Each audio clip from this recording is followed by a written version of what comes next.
Hello friends, स्वागत है आप सबका आपके अपने YouTube channel is my investment में। फ्रेंड्स, आज की इस वीडियो में हम मार्केट के दिग्गज एशियन पेंट के बारे में बात करने वाले हैं। एशियन पेंट का शेयर पिछले एक हफ्ते में 12-13% करेक्ट हो चुका है और करेक्ट होने का रीज़न बिल्कुल क्लियर है।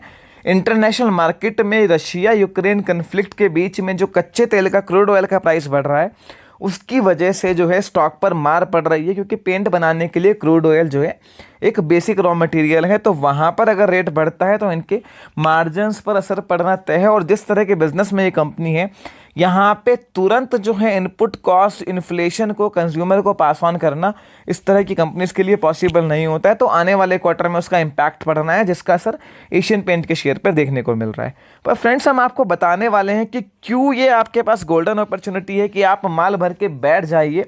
और इस तरह के मौके बहुत कम मिलते हैं जब इस तरह के हाई क्वालिटी शेयर में इतनी बड़ी करेक्शन देखने को मिले।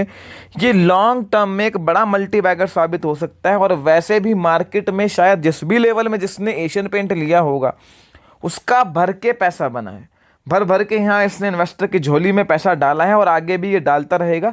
तो हम आपको बताने वाले हैं कि क्यों आपको इन लेवल्स पे खरीदारी के मौके ढूंढने चाहिए।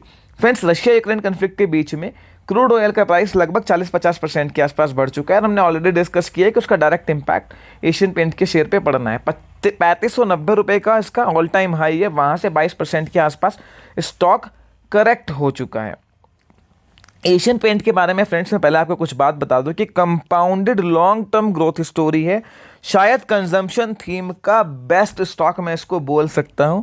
रूरल से लेके और मेट्रो तक एशियन पेंट का प्रोडक्ट हर जगह यूज़ होता है, डिमांड इंटैक्ट है।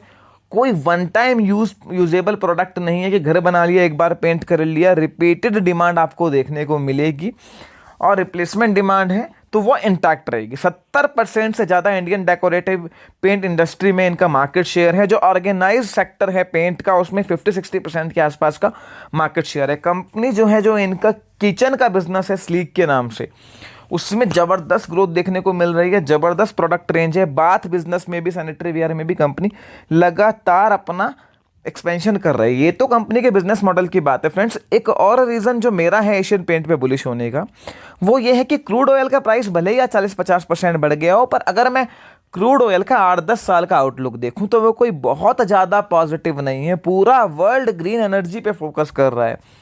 व्हीकल सेगमेंट से लेके एनर्जी प्रोड्यूसर तक ग्रीन एनर्जी की तरफ जा रहे हैं। और ये कहा जा रहा है जो ओपेक कंट्रीज़ हैं, मेजॉरिटी ऑयल प्रोड्यूसिंग कंट्री हैं, उनका फ्यूचर वो खुद जो है अपनी अर्निंग सोर्स को डाइवर्सिफाइड कर रहे हैं क्रूड का आउटलुक देखते हुए। तो अल्टीमेटली क्रूड का प्राइस नीचे आना चाहिए। अगले 2-3 साल का भी मैं व्यू लूँ, इवन मुझे लगता है कन्फ्लिक्ट ओवर होगा तो एक बड़ी करेक्शन देखने को मिलेगी पूरे ही ऑयल एंड गैस सेक्टर में। पर अगर लॉन्ग टर्म आउटलुक है क्रूड का वो कोई पॉजिटिव नहीं है, तो अल्टीमेटली इनके जो मार्जिन्स हैं वो शूट अप करेंगे। तो वो एक बहुत बड़ा पॉजिटिव पॉइंट है पेंट कंपनीज के लिए और ये उस सेक्टर में दिग्गज है। स्टॉक ने पिछले 20-25 साल में शायद इतना पैसा लोगों को कमा के दिया है कि जिन्होंने ये स्टॉक पुराने समय से लिया हुआ है वो तो वैसे ही बिलियनर हो चुके हैं। स्टॉक, अगर कोई कहता है कि एक स्टॉक ऐसा कि मैं एसआईपी करता रहूं और लेके भूल जाऊं, तो उस कैटेगरी में एशियन पेंट फॉल करता है।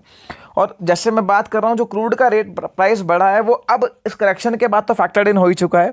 1-2 क्वार्टर उसका इंपैक्ट होना है, उसके बाद कुछ ज़्यादा वहाँ पे कोई प्रॉब्लम नहीं आने वाली है। 3738 रुपये CMP है।